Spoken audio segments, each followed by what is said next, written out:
Hindi hadlang ang estado mo ngayon sa buhay ang pagiging masaya. May pera ka man o wala, kaya mong maging masaya. Sabi nga nila, ang pinakamasayang tao ay hindi ang taong may pinakamaraming pera, kundi ang pinakamadaling makontento sa bagay na mayroon ka. Sabi nga ho, sa Kawikaan chapter 17, verse 22, ang pagkamasayahin ay mabuti sa katawan at ang malungkote unti-unting namamatay.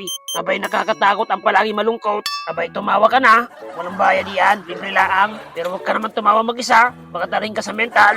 Ay, delikado yan.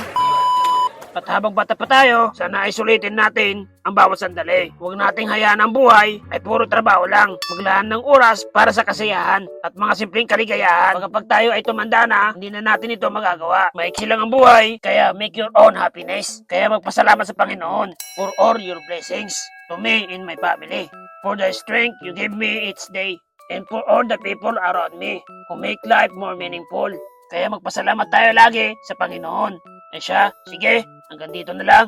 Arigatou gozaimasu. God bless you all. Babus!